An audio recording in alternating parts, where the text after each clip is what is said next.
2 మేకలు 3 మేకలు కోసినా కూడా అక్కడే తెచ్చుకున్నాను నేను. ఎంత తెచ్చుకునేదాన్ని 2 మేకలకి.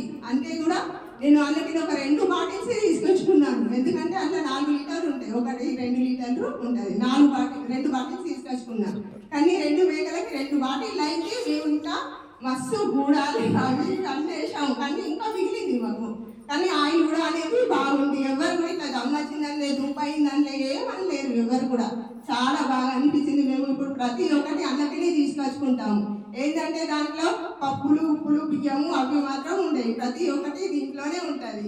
అందుకోసం మాకు బాగా అనిపించింది. నేను తీసుకొచ్చుకున్నా, వేరే వాళ్ళకు కూడా మా బావ వాళ్ళకు కూడా ఇచ్చిన, పొలాల మందులు కూడా ఇచ్చాను అక్కడ బిడ్డ తీసుకొచ్చుకున్నాను. కానీ మా నాన్నగారు చనిపోయారని ఇంట్లోనే పెట్టుకున్న తర్వాత మొన్ననే తీసుకెళ్ళి ఇచ్చేసాను మా బావ దగ్గరికి వెళ్ళి. అది అన్నీ బాగున్నాయి, మీరు కూడా వాడండి. అందరూ థ్యాంక్ యూ.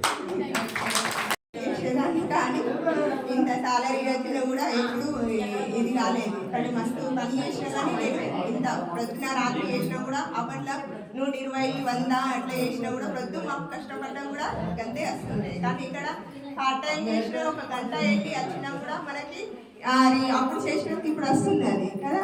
అందుకోసమే నేను కూడా వీడిలు కూడా మానేసి ఇక్కడే పార్ట్ టైం చేయాలనుకుంటున్నాను. ఎందుకంటే నాకు స్టార్టింగ్ 50 రూపాయలు వచ్చింది ఇన్కమ్.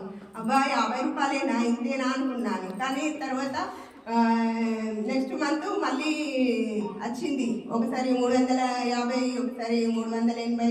ఇప్పుడైతే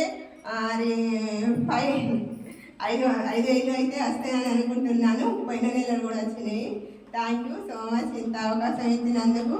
ఎందుకంటే మా ఆయన కూడా ఎంత పార్ట్ టైం చేసి వచ్చినా కూడా మాకు ఇంత జాబ్ చేసినా కూడా డబ్బు సరిపోతలేదు. అందుకోసమే మా ఆయనకు ఎందుకు కష్టపెట్టాలి, నేను కూడా అందులో కొంచెమన్నా సహాయపడతామని ఇందులోకి వచ్చిన. ఇన్ని రోజుల నుంచి నాకు ఏ చదువు లేదని ఎక్కడికి వెళ్ళలేకపోయాను. కానీ దీని ద్వారానన్నా మా ఆయనకు కూడా కొంచెం హెల్ప్ చేయాలని అనుకొని ఇందులోకి వచ్చిన. నెక్స్ట్ టైం అయితే కంపల్సరీ నెక్స్ట్ టైం అయితే వచ్చే మంత్ దాకంటే ఒక 20,000 అన్నా రావాలని మనస్ఫూర్తిగా కోరుకుంటున్నాను. ఇప్పటికైతే అంతగా ఆశించాను. కానీ ఇప్పటికైతే ఓన్లీ నాకు 20,000 వచ్చినా చాలు అని అనుకుంటున్నాను.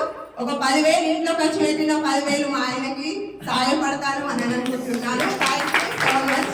ఎందుకంటే నాకు డబ్బులు బాగా అప్పున్నది. ఎన్నో కష్టాలకని వెళ్ళినాం కానీ నాకు ఇప్పుడు 50,000 అప్పున్నది. కానీ నేను దీని ద్వారానన్నా కొన్ని డబ్బులు వేస్తేనన్నా అది సహాయపడ్డాను అనే సంతృప్తి కన్నా నాకు మిగులుతుంది.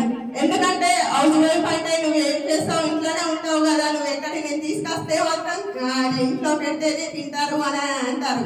కానీ అందులో మనం చేస్తే రూపాయి చేసినా కూడా మనకు ఆనందం ఉంటుంది. ఎందుకంటే మన భర్తకి ఇస్తే అబ్బా మా భార్య నాకు హెల్ప్ చేస్తుంది అని అనుకుంటాడు. అంత సంతోషపడినా చాలు నేను. అందుకోసమే